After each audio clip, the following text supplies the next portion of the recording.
So नमस्ते नि सबैले।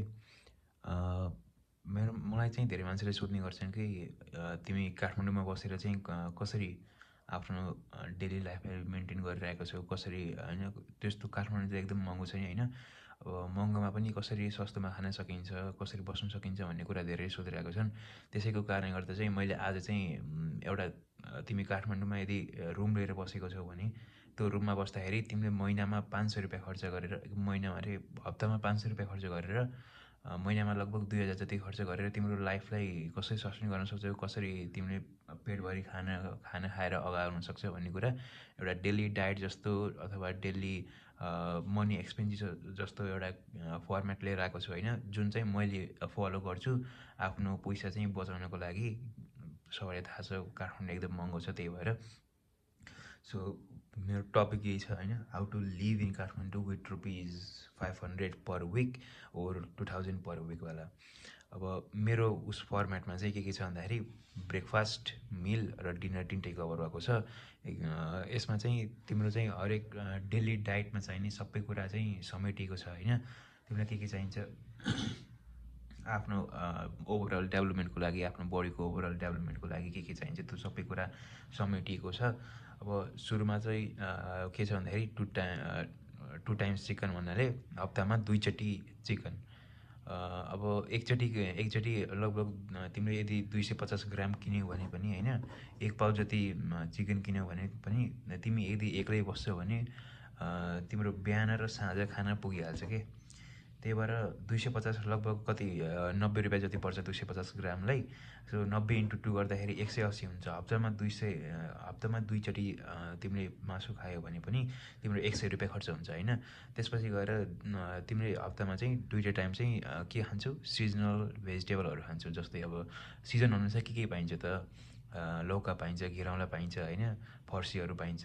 सिजनल भेजिटेबलहरू पनि खान सक्छौ। सिजनल भेजिटेबल त्यस्तो महँगो पर्दैन होइन काठमाडौँमा।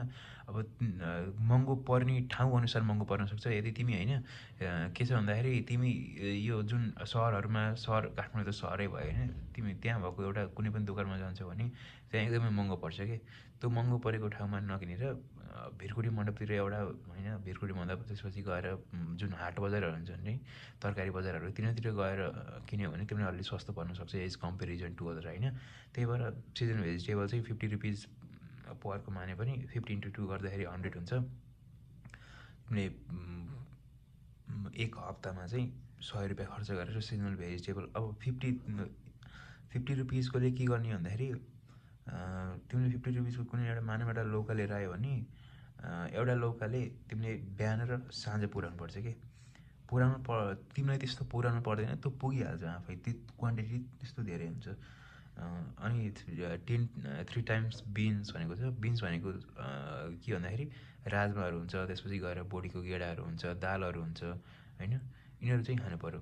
अनि यसैमा तिमीले अरू पनि के जोड्न सक्छौ भन्दाखेरि सोयाबिन पनि सस्तै पाइन्छ। सोयाबिनले पनि लगभग 65 रुपियाँको किने पार तिमीलाई हप्ताको लगभग 2-3 दिन त कटिहाल्छ यो सोयाबिन खाँदै। त्यही भएर बिन्स भनेको, अब बिन्स किन हाम्रो शरीरलाई इम्पोर्टेन्ट छ भन्दा सबैलाई थाहा होला होइन, बिन्स चाहिँ एकदमै इम्पोर्टेन्ट छ, प्रोटिनमा रिच हुन्छ बिन्स पनि। त्यही भएर यसले चाहिँ तिम्रो डायटलाई चाहिँ कभर गर्ने काम गरेको हुन्छ। त्यही भएर 250 × 3 time 250 can last for 3 times होइन। 250 ग्रामको किन्यौ भने तिमीले कुनै पनि, अथवा मानव फर इक्जाम्पल तिमीले राजमा किन्यौ होइन 250 ग्राम, त्यो 250 ग्रामको राजमाले तिम्रो 3 टाइम्स चल्छ कि, जसरी पनि चलिहाल्छ तिमी यदि एक्लै बसेको छौ भने।